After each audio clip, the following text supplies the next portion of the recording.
আসসালামু আলাইকুম প্রিয় শিক্ষার্থী বন্ধুরা, edutubd.com এর পক্ষ থেকে তোমাদেরকে সাদর আমন্ত্রণ জানাচ্ছি। আমি নার্গিস সুলতানা, সিনিয়র শিক্ষক, শহীদ বীরুত্তম lieutenant Anwar girls college, Dhaka cantonment. শিক্ষার্থী বন্ধুরা, আজকে আমি তোমাদের সামনে একটা অঙ্ক, সৃজনশীল অঙ্ক আমি তুলে ধরবো। সৃজনশীল 1, যেটা তোমাদের পাঠ্য বইয়ে আছে, এই হিসাব বিজ্ঞান বিষয়ের 10ম অধ্যায়ের সৃজনশীল 1। আমি ধারাবাহিকভাবে এই ক্রিয়েটিভ প্রশ্নগুলোর সলিউশন তোমাদেরকে দিব, কারণ তোমরা পাঠ্য বইয়ের যে ক্রিয়েটিভ প্রশ্নগুলো আছে এই প্রশ্নগুলো যদি ঠিকমতো করতে পারো তাহলে দেখা যাবে যে তোমাদের অন্যান্য যে যদি অঙ্কগুলো আসে এর আলোকেই কিন্তু আসবে, পাঠ্য বইয়ের আলোকেই কিন্তু প্রশ্নগুলো আসবে। যেহেতু পাঠ্য বইয়ের আলোকে প্রশ্নগুলো তোমাদের আসে, সুতরাং আমরা পাঠ্য বইয়ের সৃজনশীলগুলো খুব ভালোভাবে করব। তোমাদের যখন যে সমস্যাটা হবে, তোমরা edutubd-তে তোমাদের এই ভিডিওগুলো তোমাদের একদম কাছেই থাকে, সমস্যাগুলো দেখে তোমরা আরও বেশি করে তোমরা অনুশীলন করতে পারবে। তো আমি আজকে তোমাদের সৃজনশীল 1, যেটা তোমাদের পাঠ্য বইয়ে আছে, এই পাঠ্য বইয়ের 1 নম্বর অঙ্কটা আমি তোমাদেরকে করাবো। আমি অঙ্কটা যতীন অ্যান্ড ব্রাদার্সের বিভিন্ন লেনদেনের আলোকে নিম্নোক্ত রেওয়ামিল তৈরি করা হয়েছে। তোমরা জানো রেওয়ামিলটা প্রস্তুত করা হয় জাবেদা এবং খতিয়ানের, জাবেদা থেকে খতিয়ানগুলো আমরা আলাদা আলাদাভাবে শ্রেণীবিন্যাস করি এবং প্রত্যেকটা হিসাবের যে উদ্বৃত্ত থাকে সেটাকে ডেবিট এবং ক্রেডিট জের নিয়ে, খতিয়ান উদ্বৃত্তের জেরগুলো নিয়ে রেওয়ামিল প্রস্তুত করা হয়। এবং যদি রেওয়ামিলের ডেবিট জের এবং ক্রেডিট জের মিলে যায় তাহলে অঙ্কটা গাণিতিকভাবে শুদ্ধ হয়েছে এটা কিন্তু ধরে নেওয়া হয়। তো এখানে প্রশ্নগুলো দেখে আমরা একটু খেয়াল করি। রেওয়ামিলে তো আছে, রেওয়ামিলের খতিয়ান উদ্বৃত্তের যে বিভিন্ন দফাগুলো ডেবিট এবং ক্রেডিট ভাগ করে দেওয়া আছে। এখানে যে সমন্বয় আছে, সমন্বয়টা আমি একটু পড়ি। সমন্বয়টা হচ্ছে সমাপনী মজুত পণ্যের বাজার মূল্য এবং ক্রয় মূল্য এত টাকা। আমি যখন সমন্বয় তোমাদেরকে বুঝিয়েছিলাম একটা ভিডিওতে, আমি বেশ কিছু সমন্বয় তোমাদেরকে আলোচনা করেছিলাম, তখন কিন্তু আমি বলেছিলাম যে সমাপনী মজুত পণ্যের মূল্য নির্ধারণের ক্ষেত্রে যদি তোমার বাজার মূল্য এবং ক্রয় মূল্য দুইটা দেয়া থাকে তাহলে আমরা যেটা কম সেটা কিন্তু ধরে নিব। আবার বলছি, সমাপনী মজুত পণ্যের মূল্য নির্ধারণের ক্ষেত্রে দুটি যে ফিগার দেওয়া থাকবে সেক্ষেত্রে যেটি কম থাকবে সেটা কিন্তু ধরতে হবে। যন্ত্রপাতির উপরে 10% অবচয় ধরতে হবে। যন্ত্রপাতি হচ্ছে স্থায়ী সম্পদ এবং স্থায়ী সম্পদ থাকলেই কিন্তু তার অবচয় থাকবে, এবং অবচয়ের কথাটা সমন্বয়ে যদি উল্লেখ থাকে তাহলে অবচয়টা কিন্তু আমাদেরকে দেখাতে হবে। এবং সবচেয়ে আছে মজুরি, 2000 টাকা বকেয়া রয়েছে। আমি যখন তোমাদের আর্থিক বিবরণী প্রস্তুতের সহজ উপায় বলেছিলাম তখন কিন্তু বলেছিলাম যে সমন্বয়ে বিভিন্ন ব্যয় যেগুলো থাকে এই ব্যয়ের বকেয়া কিংবা অগ্রিম থাকতে পারে, সেটা আমাদেরকে সমন্বয় করতে হবে, আমাদের ওই খরচগুলোর সঙ্গে অ্যাডজাস্ট করতে হবে। প্রথম প্রশ্ন হচ্ছে বিক্রিত পণ্যের ব্যয় নিরূপণ করো। শিক্ষার্থী বন্ধুরা, আমি তোমাদেরকে এই আর্থিক বিবরণী প্রস্তুতের সহজ নিয়ম আলোচনার সময় তোমাদেরকে বলেছিলাম যে আমরা বিভিন্ন সময় নিট ক্রয় থাকে, নিট বিক্রয় থাকে, বিক্রিত পণ্যের ব্যয় থাকে। তো প্রথমেই যেটা আসছে এই প্রশ্নের ক্ষেত্রে যেটা আসছে বিক্রিত পণ্যের ব্যয়। তো বিক্রিত পণ্যের ব্যয়টা কি, নিট বিক্রয় থেকে আমরা সমস্ত প্রারম্ভিক মজুত পণ্য সহ সমস্ত ক্রয় এবং ক্রয় সংশ্লিষ্ট প্রত্যক্ষ খরচের সমষ্টি থেকে আমরা সমাপনী মজুত পণ্য বাদ দিব। দিলে যেটা পাবো সেটা হচ্ছে বিক্রিত পণ্যের ব্যয়। এটা একটা নির্ধারিত ছকে করতে হবে। ছকটা কিন্তু ভুল করা চলবে না। ছকের জন্য কিন্তু নাম্বার বরাদ্দ থাকে, ছকের উপরে লেখার জন্য, শিরোনাম লেখার জন্য কিন্তু অবশ্যই নাম্বার বরাদ্দ থাকে। তুমি যদি পূর্ণাঙ্গ শিরোনাম না লিখে, সম্পূর্ণ শিরোনাম না লিখে অঙ্ক করো সেক্ষেত্রে তোমার কিন্তু 1 নাম্বার কাটা যেতে পারে। তোমার 2 মার্কসের প্রশ্ন বা 4 মার্কসের প্রশ্ন যদি শিরোনামগুলো লেখার জন্য 1 নাম্বার কাটা যায় তাহলে এটা খুবই দুঃখজনক হবে। এই কারণে তোমরা যখন অঙ্ক করবে ছক পরিপূর্ণভাবে পূর্ণ করে নেবে। ছকের যেখানে যেটা লেখা সেটা কিন্তু লিখবে। কার রেওয়ামিল ছিল, কি তৈরি করছো, বিক্রিত পণ্যের ব্যয় নিরূপণ করছো, বিশদ আয় বিবরণী প্রস্তুত করছো, তারপরে তোমার তারিখটা ঠিকমতো লিখবে। তারপরে প্রত্যেকটা সুন্দরভাবে ছকটা কিন্তু একটা শেপে আনতে হবে, যে নির্ধারিত ছকে করতে হবে। তুমি যদি মনে করো যে এই আর্থিক বিবরণী করার সময় আমি ছকে করব না তাহলে কিন্তু হবে না। নির্ধারিত ছক আছে, হিসাব বিজ্ঞানের কিছু কিছু অঙ্কে কিন্তু নির্ধারিত ছক আছে, ছকের বাইরে কিন্তু করা যাবে না। ছকটাকে অবশ্যই তোমাকে মূল্যায়ন করতে হবে। ছক যদি ভুল যায় তোমার কিন্তু নাম্বার কাটা যাবে। বুঝতে পেরেছো? কিন্তু শুধু ছক এঁকে রাখলাম আর নাম্বার পেলাম এরকম ঘটনাও কিন্তু ঘটবে না। ছক ঠিক হতে হবে, সঙ্গে অঙ্ক ঠিক হতে হবে। অঙ্ক ঠিক আছে, ছক ভুল, সেক্ষেত্রে কিন্তু তোমার নাম্বার কাটা যাবে। তো এটা মাথায় রেখো তোমরা। তো আসলে আমরা প্রথম অঙ্কটাই করে ফেলবো। যতীন অ্যান্ড ব্রাদার্সের যে বিকৃত পণ্যের ব্যয় সেটা আমরা এখন নিরূপণ করব। এখানে আমার 1 নম্বর প্রশ্নের উত্তর ক তোমরা লিখে নিবে। আমরা এখানে লিখব বিকৃত পণ্যের ব্যয় নির্ণয়। বিকৃত পণ্যের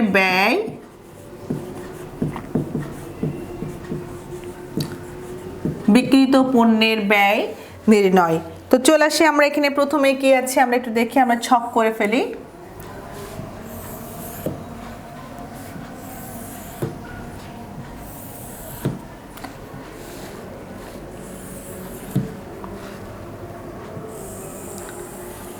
আসো বিবরণ,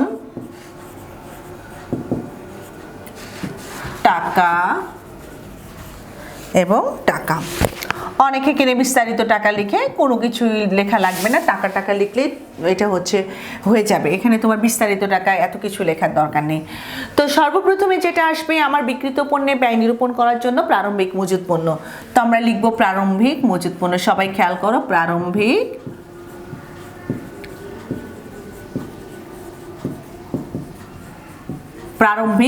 মজুত পণ্য। প্রারম্ভিক মজুত পণ্যের পরিমাণ এখানে আছে 15,000 টাকা।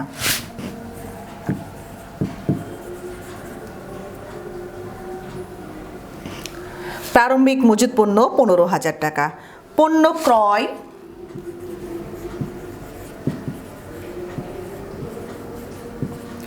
পণ্য ক্রয় 95,000 টাকা। এবং এখান থেকে পণ্য ফেরত যেটা আছে, ক্রয় ফেরত যেটা আছে, পণ্যর ক্রয় ফেরত, এই ক্রয় ফেরতটা কিন্তু বাদ যাবে। ঠিক আছে, পণ্য ফেরত দিয়ে আছে, ডেবিটে আছে 4,000 টাকা, ক্রেডিটে আছে 3,000 টাকা। আমরা জানি ক্রয় ফেরতটা অলওয়েজ ক্রেডিটে থাকে। বাদ ফেরত বা পণ্য ফেরত বা ক্রয় ফেরত তুমি লেখো ক্রয় ফেরত, বা শুধু ফেরত লিখলেও তোমার কোনো সমস্যা নেই। ওখানে যেহেতু ফেরত আছে তুমি ফেরত দিতে পারো, সমস্যা নেই। বাদ ফেরত কত টাকা? 3,000 টাকা। আমরা এটা বাদ দিলাম, পণ্য ফেরত। এবং এটা আমরা 92,000 টাকা আসবে, এটা লিখে ফেললাম 92,000 টাকা। ঠিক আছে, এখন আসো এখানে আমার মজুরি আছে। আমরা সমন্বয়ের কাজটা সব প্রথম ঘরে করছি। মজুরি এখানে আছে তোমার 10,000 টাকা এবং সমন্বয়ে আছে বকেয়া মজুরি 2,000 টাকা। সমন্বয়ে আছে বকেয়া মজুরি 2,000 টাকা। আমি যোগ করে দিচ্ছি, যোগ বকেয়া 2,000 টাকা। 12,000 টাকা। ঠিক আছে, যোগ বকেয়া 2,000 টাকা, 12,000 টাকা। এখন আসে দেখো পণ্য ক্রয় সংশ্লিষ্ট যদি প্রত্যক্ষ কোনো খরচ থাকে সেটা আসবে। এখানে আমার আছে ক্রয় পরিবহন। আমি ক্রয় পরিবহনটা লিখব, ক্রয় পরিবহন।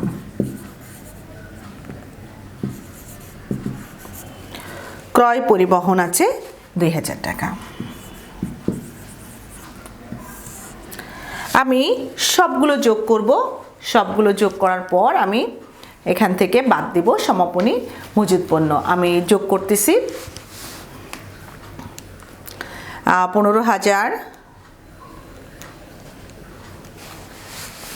15,000, তারপরে আসছে 92,000, 12,000 এবং 2,000।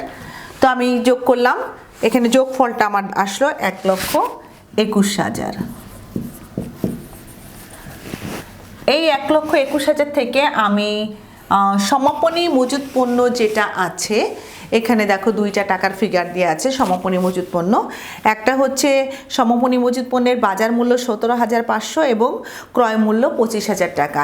এখানে অবশ্যই আমি যেটা ছোট সেটা নিব এবং সেই ছোট যেটা সেটা হচ্ছে সমাপনী মজুত পণ্য 17,500 টাকা। এখানে ক্রয় মূল্য নাকি বাজার মূল্য এর কোনোটাই কিন্তু আমার লিখতে হবে না। আবারও বলি, এটা ক্রয় মূল্য নাকি বাজার মূল্য কোনোটাই আমি লিখব না, সরাসরি লিখব বাদ সমাপনী মজুত পণ্য। বাদ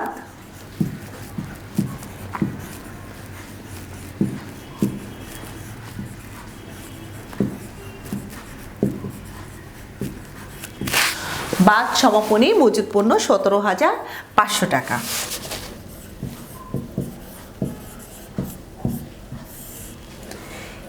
এবং বাদ দেওয়ার পরে যেটা আমার দাঁড়ালো 1,03,500 টাকা। তো এভাবে আমি অঙ্কটা যদি তুমি করতে পারো তাহলে তুমি কিন্তু অবশ্যই এখানে 2 নাম্বার পেয়ে যাবে। তো খেয়াল করো, এখানে আমি প্রথমেই দেখো, আগেই যখন বিক্রিত পণ্যের ব্যয় নিরূপণ করতে হবে আমি বলেছিলাম যে প্রারম্ভিক মজুদ পণ্য আসবে এবং ক্রয় সংশ্লিষ্ট যে সমস্ত খরচগুলো আছে প্রত্যক্ষ খরচ সবগুলো কিন্তু আসছে দেখো। এবং এখান থেকে আমরা বাদ দিয়েছি সমাপনী মজুদ পণ্য দিয়ে যেটা আমরা পেলাম সেটা হচ্ছে বিক্রিত পণ্যের ব্যয়। সুতরাং বিক্রিত পণ্যের ব্যয় 1,03,500। সুতরাং বিক্রিত পণ্যের ব্যয়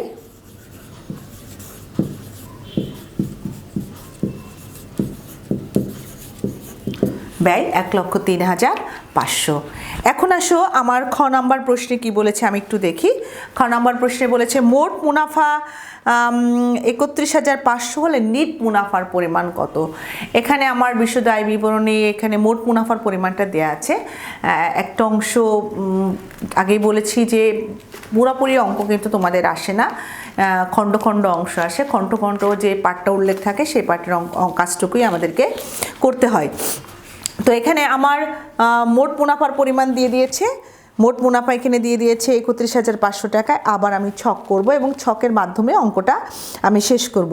ছকের উপরে আমাকে লিখতে হবে যে যতীন অ্যান্ড ব্রাদার্সের বিশদ আয় বিবরণী। এখানে সাল দিয়ে আছে 2014 সালের 31শে মার্চ তারিখে সমাপ্ত বছরের জন্য এখানে আসবে।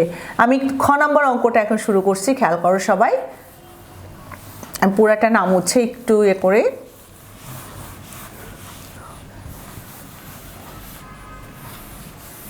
খ নাম্বার অঙ্কটা আমি করব এখন। উপরে একটু লিখে ফেললাম আমি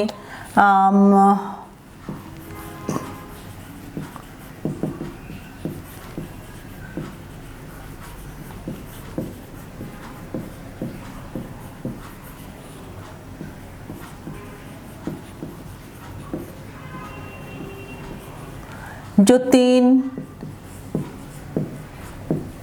and brothers. Jatin and brothers একটা প্রতিষ্ঠানের নাম। সবসময় একদম টপ শিরোনামে কিন্তু তোমার ওই প্রতিষ্ঠানের নামটা থাকবে। বিশদ আয় বিবরণী,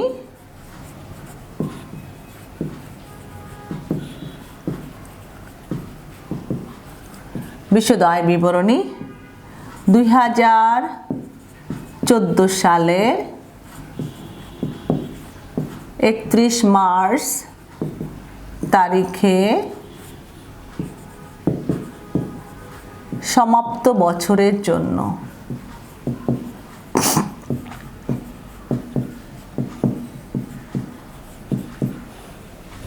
ঠিক আছে, আমরা ছকটা করে ফেললাম।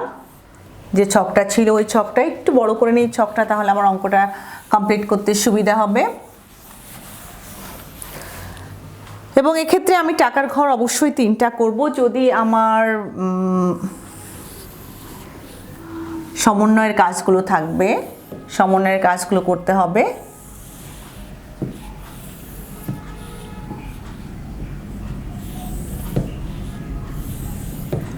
সমন্বয়ের কাজগুলো থাকবে সেটা আমরা করব। বিবরণ,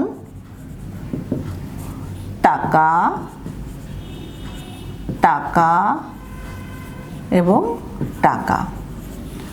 তো খেয়াল করো, আমি বিবরণ টাকা টাকা টাকা লিখে নিলাম। এখানে প্রথমেই আছে মোট মুনাফা। মোট মুনাফা এখানে দিয়ে আছে মোট মুনাফা 31,500 টাকা। আমি লিখলাম মোট মুনাফা।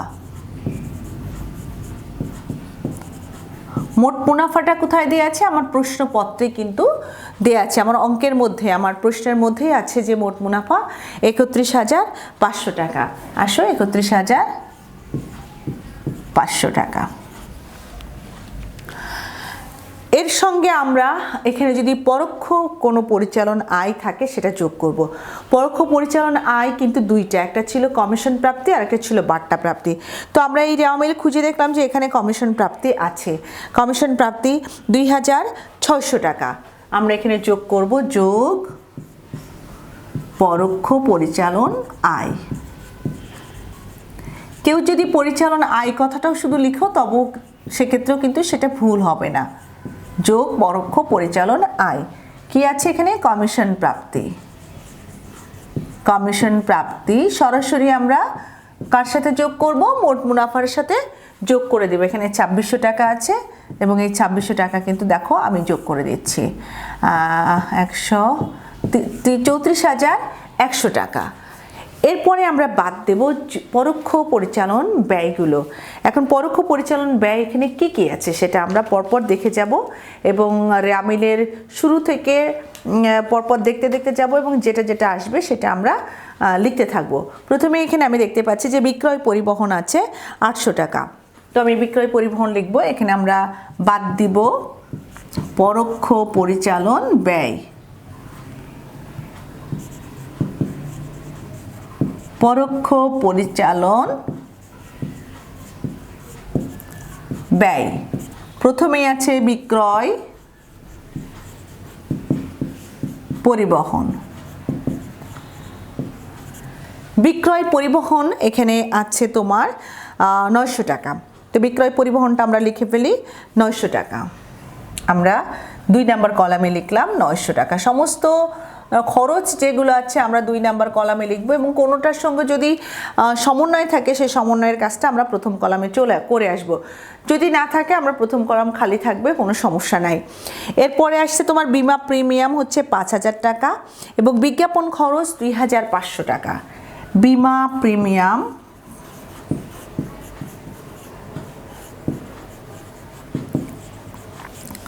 5000 টাকা এবং বিজ্ঞাপন 2500 টাকা। বিজ্ঞাপন 2500 টাকা। আর কিছু আছে কিনা আমরা খেয়াল করি। বিজ্ঞাপনের পরে আসছে অনাদায়ী দেনা এবং অনাদায়ী দেনার সঙ্গে আমাদের কোনো সমন্বয় নাই। অনাদায়ী দেনা আছে 1000 টাকা এবং বেতন আছে 13000 টাকা। অনাদায়ী দেনা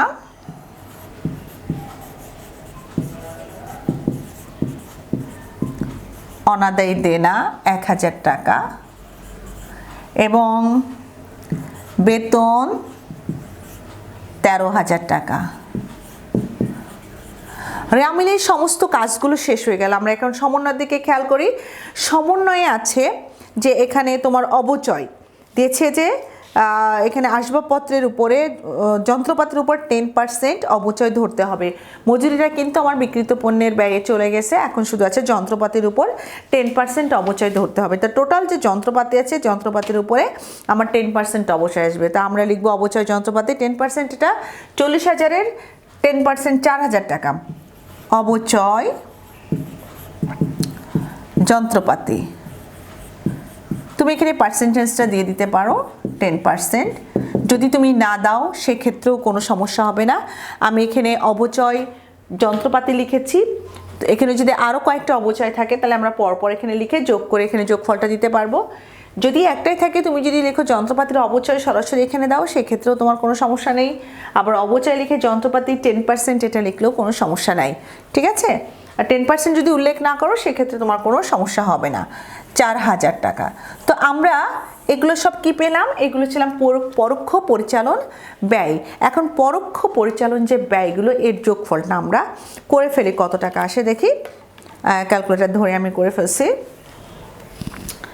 900 যোগ 5000 যোগ 2500 যোগ 1000 যোগ 13000 4000 সব মিলিয়ে যোগ আসলো 26,300। 26,300। এই 26,300 টাকা আমি বাদ দিচ্ছি এই 34,100 টাকা থেকে। খেয়াল করো এখানে কিন্তু আমি বলেছি বাদ পরোক্ষ পরিচালন ব্যয় সমস্ত এগুলো 900, 5000, 2500, 1000, 13000, 4000 এগুলো সবগুলো হচ্ছে কি পরোক্ষ পরিচালন ব্যয়। তাহলে টোটাল পরোক্ষ পরিচালন ব্যয়ের সমষ্টি আসলো কত? 26,300 টাকা। এই 26,300 টাকা মোট মুনাফার সঙ্গে আমরা কমিশন প্রাপ্তি যেটা পরোক্ষ পরিচালন আয় ছিল সেটা আমরা যোগ করেছিলাম। এই যোগফল থেকে এই 26,300 টাকা আমরা বাদ দিলাম এবং বাদ দেওয়ার পরে যে রেজাল্ট আমরা পেলাম সেটা হচ্ছে 7,800 টাকা। এই 7,800 টাকা এই 7,800 টাকা আমার নিট মুনাফা, এই 7,800 টাকা আমার নিট মুনাফা। এখানে পরিচালন মুনাফা বা নিট মুনাফা, আমরা যে কাজটা করলাম সেটা হচ্ছে এই পরোক্ষ পরিচালন আয় যোগ করে এবং পরোক্ষ পরিচালন ব্যয় বাদ দিয়ে যে রেজাল্টটা পেলাম সেটা কিন্তু অ্যাকচুয়ালি আসবে কি পরিচালন মুনাফা। পরিচালন মুনাফা, এই পরিচালন মুনাফার সঙ্গে তোমার অপরিচালন আয় যোগ হবে এবং অপরিচালন ব্যয় বাদ যাবে। কিন্তু এই প্রশ্নে আমার যে ক্রিয়েটিভ প্রশ্নটা যেটা আমরা এই মুহূর্তে করছি এখানে তোমার অপরিচালন আয় বা ব্যয় কোনোটাই নাই, সুতরাং এই পরিচালন মুনাফাটাই আমার নিট মুনাফা। পরিচালন মুনাফাটাই কি হবে? নিট মুনাফা। এ কারণে খেয়াল করো আমি এখানে পরিচালন মুনাফা অবলিক দিয়ে আমি নিট মুনাফা দিয়েছি। তো বিশুদ্ধ আয় বিবরণীতে যে নিট মুনাফা আমাকে বের করতে বলেছিল সেটা কিন্তু আমরা এভাবে করে ফেললাম।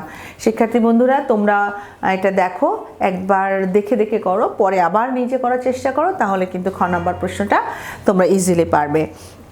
এখন আসো আমরা এখানে গ নাম্বার যে প্রশ্নটা আছে সেই গ নাম্বার প্রশ্নটার দিকে একটু খেয়াল করি। গ নাম্বার প্রশ্নটা বলছে যে যতীন অ্যান্ড ব্রাদার্সের আর্থিক অবস্থার বিবরণী প্রস্তুত করো, যেখানে নিট লাভের পরিমাণ 8,800 দেওয়া আছে।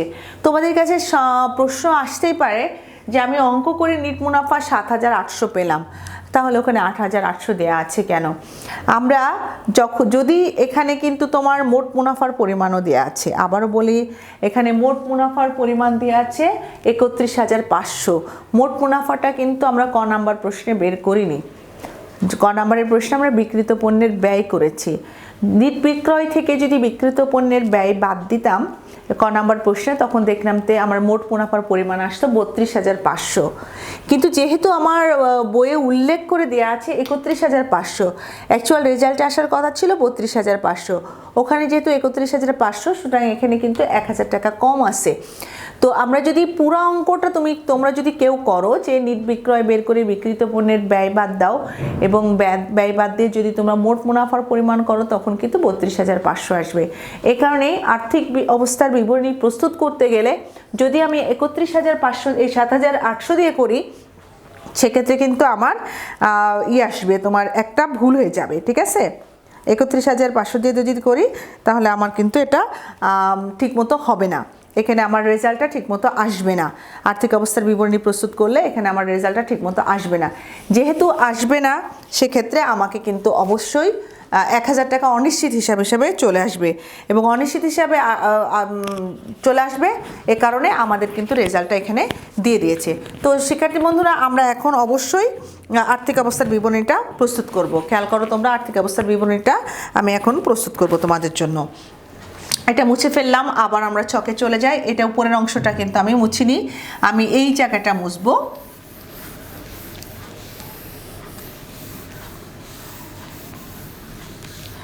আমি এই টাকার অংশগুলো মুছে ফেলছি। পূর্ণাঙ্গ ছকটাকে আগে আমি করে ফেলছি ঠিক মতো করে। এখানে আর্থিক অবস্থার বিবরণী আমি প্রস্তুত করব। যতীন অ্যান্ড ব্রাদার্সের আর্থিক অবস্থার বিবরণী এখানে প্রস্তুত করো। আমরা মালিকানা সত্ত্ব বিবরণী করে যতীন অ্যান্ড ব্রাদার্সের আর্থিক অবস্থার বিবরণী প্রস্তুত করতে পারি।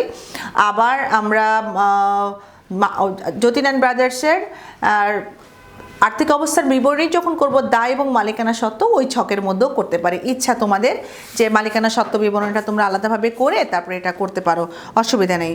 তো আমরা এখানে লিখি যতীন অ্যান্ড ব্রাদার্সের আর্থিক অবস্থার বিবরণী। এখানে লিখি আর্থিক অবস্থার বিবরণী। আর্থিক অবস্থার বিবরণী।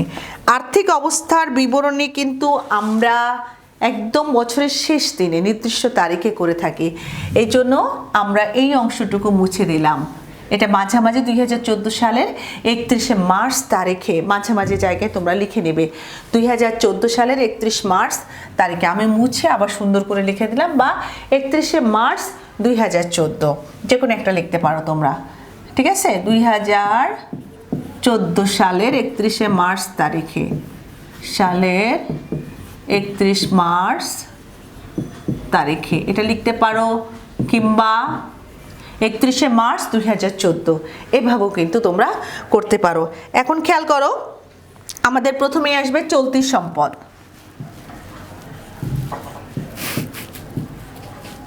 চলতি সম্পদ আমি একটু ছোট করে লিখব, কিংবা আমি মোট সম্পদটা দেখানোর পরে আমি মোট দায় ও মালিকানা সত্ত্বটা তোমাদেরকে দেখাবো। প্রথমেই আসবে হাতে নগদ। কি কি আমার সম্পদ আছে আমি দেখি। প্রথমে আসছে হাতে নগদ, আমরা 2 নাম্বার কলামে লিখব হাতে নগদ 25,000 টাকা। এরপরে আসছে সমাপনী মজুত পণ্য দেনাদার,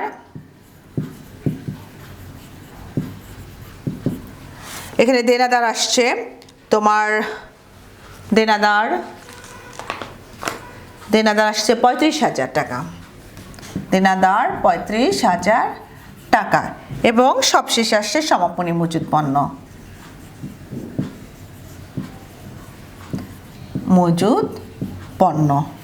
সমাপনী মজুত পণ্য 35,000 টাকা, 17,500 টাকা। ঠিক আছে, এই যে তোমার মোট মিলে যেটা আসলো এখন, এটা হচ্ছে আমার মোট চলতি সম্পদ। এই মোট চলতি সম্পদটা আমি এখন যোগ করি। মোট চলতি সম্পদটা যোগ করি আমি।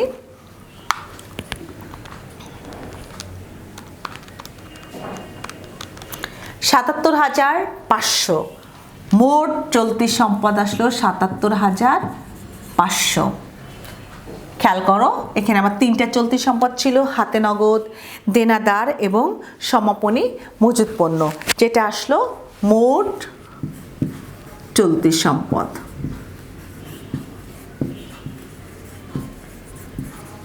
এখন আসবে আমার এখানে যদি কোনো স্থায়ী সম্পদ আসে তাহলে সেটা আসবে, বা যদি দীর্ঘমেয়াদী কোনো বিনিয়োগ থাকে সেটা আসবে। এখানে কোনো দীর্ঘমেয়াদী বিনিয়োগ নাই, এখানে আছে স্থায়ী সম্পদ, একটাই আছে যন্ত্রপাতি, বা এখানে আমরা লিখলাম এবার স্থায়ী সম্পদ লিখে আমি কোলন দিয়েছি। এবং এখানে আমি প্রথমে আসছে কত, যন্ত্রপাতি কত আছে, যন্ত্রপাতি আছে 40,000 টাকা। এই যন্ত্রপাতি 40,000 টাকা আমরা লিখে ফেললাম, একটাই দেখছি স্থায়ী সম্পদ, সুতরাং আমরা এই কলামে লিখে ফেললাম বাদ অপচয় 4,000 টাকা, আসলো কত, 36,000 টাকা। আর কোনো সম্পদ নাই। যেহেতু আর কোনো সম্পদ নাই, আমরা এখন এই 2টার সম্পদ যোগ করে দিব, এবং যোগ করলে যেটা আসছে আমি একটু যোগ করে নিই। 77,500 যোগ 36,000 আসছে 1,13,500, 1,13,500 মোট সম্পদ। দেখো আমাদের কিন্তু এর পরিমাণ বের হয়ে গেছে, 1,13,500। এখন এল প্লাস ই এর পরিমাণও যদি আমার 1,13,500 আসে তাহলে মিলে যাবে। এখন আমি এখানে প্রথমেই করব দায় ও মালিকানা সত্ত্ব। এই কথাটা আমি আমার বোর্ডের উপরে লিখে নিচ্ছি, কারণ আমার নিচে আর যে কোনো জায়গা নেই। যদি আমি নিচে লিখি তাহলে তোমরা দেখতে পারবে না, বা বোর্ডের কোনো স্পেসও নাই। তো আমরা এখন লিখব দায়সমূহ ও মালিকানা সত্ত্ব। তার আগে শুধু আমি মোট সম্পদটা উপরে লিখে নিচ্ছি। মোট সম্পদ, নিচের অংশটা আমি এখানে লিখে নিচ্ছি 1,13,500, আমি কিন্তু দাগ দিয়ে দিলাম। বাকি অংশটা আমি মুছে দিচ্ছি, বাকি প্রত্যেকটা অংশ দেখো আমি মুছে দিচ্ছি।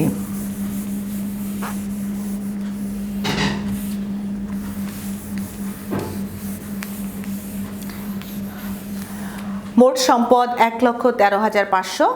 এবার আমরা আসবে দায় ও মালিকানা সত্ত্ব। আবার বলে দায় ও মালিকানা সত্ত্ব, দায়সমূহ। এবার চলে আসবে দায়সমূহ ও মালিকানা সত্ত্ব। মালিকানা সত্ত্ব লিখে আমি কোলন দিয়ে দেব। দায়ের মধ্যে প্রথমে আসছে চলতি দায়,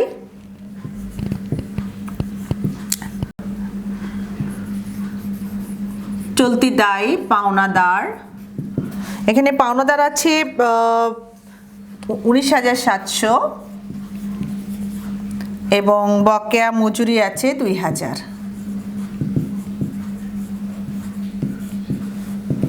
বকেয়া মজুরি 2,000, মোট 21,700।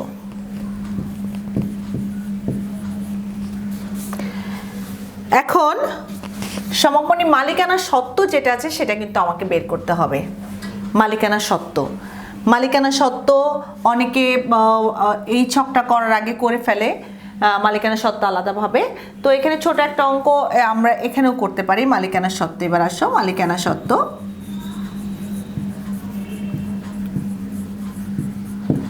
মালিকানা সত্ত্ব এখানে প্রারম্ভিক মূলধন যেটা আছে সেটা আমরা লিখব, বা মূলধন যেটা শুধু মূলধন লিখলেও কোনো সমস্যা নেই, কারণ মূলধন হিসাবেই কিন্তু ওখানে লেখা আছে। রেওয়ামিলে যেটা লেখা থাকে ওটা হচ্ছে প্রারম্ভিক মূলধন, এবং এই মূলধনটা আমরা লিখছি মূলধন। মূলধন আছে এখানে 1 লক্ষ টাকা। এর সঙ্গে আমরা নিট মুনাফা যোগ করব। নিট মুনাফার পরিমাণটা দেওয়া আছে, নিট মুনাফা 8,800। 8,800 এবং এখান থেকে আমরা উত্তোলনটা বাদ দেব, বাদ উত্তোলন। উত্তোলনের পরিমাণ আছে 17,000। 17,000 এবং এটা আমরা বাদ দেওয়ার পরে যে রেজাল্টটা পাচ্ছি সেটা হচ্ছে 91,800। 91,800। এখন আমরা এই 91,800 এবং 21,700টা যোগ করব। যোগ করার পরে দেখি রেজাল্ট আমার কত আসে, 1,13,500। তো আমি এই দুটার যোগফল যেটা পেলাম সেটা হচ্ছে মোট দায় ও মালিকানা সত্ত্ব। সুতরাং মোট দায় ও মালিকানা সত্ত্ব। তোমরা খেয়াল করো যে আমার মোট সম্পদ 1,13,500 এবং মোট দায় ও মালিকানা সত্ত্ব 1,13,500, অর্থাৎ A = L+E। এটা প্রুভড হয়ে গেল। তো আমরা আর্থিক অবস্থার বিবরণী তৈরি করার সময় আমাকে কিন্তু এটা তোমাকে মিলতে হবে। যদি না মেলে তাহলে অঙ্কটার মধ্যে কোথাও না কোথাও ভুল রয়ে গেছে। A = L+E, অর্থাৎ একটা কারবার প্রতিষ্ঠানে মোট যত সম্পদ থাকে তার সেই সম্পদের মধ্যে দুইজনেরই অধিকার থাকে। একটা হচ্ছে মালিকের নিজস্ব কিছু তহবিল, মালিকের মূলধন, মালিকানা সত্ত্বটা থাকে, আর যে দায় দেনাটা থাকে সেই দায় দেনাটা এখান থেকে আসতে হয়। তো শিক্ষার্থী বন্ধুরা, আমরা ক্রিয়েটিভ 1টা শেষ করলাম এবং এই ক্রিয়েটিভ 1-এর আলোকে আরও কিছু রেওয়ামিল, বিভিন্ন নবম অধ্যায় রেওয়ামিল আছে বা কোথাও আছে, সেখান থেকে নিয়ে 2-একটা সমন্বয় দিয়ে তোমরা অনুশীলন করো এবং ক্রিয়েটিভ প্রশ্নটা 1 নাম্বারটা তোমরা কিন্তু অবশ্যই করে ফেলবে। এভাবে আরও কয়েকটা অঙ্ক প্র্যাকটিস করলে দেখা যাবে যে তোমাদের দশম অধ্যায়টা তোমাদের কাছে ইজি হয়ে গেছে। তবে আমি ক্রিয়েটিভ এখানে যতগুলো প্রশ্ন আছে প্রত্যেকটারই সমাধান তোমাদের জন্য দেওয়ার চেষ্টা করবো ইনশাআল্লাহ। তো শিক্ষার্থী বন্ধুরা, তোমরা ভালো থাকো, সবার প্রতি শুভকামনা। আল্লাহ হাফেজ।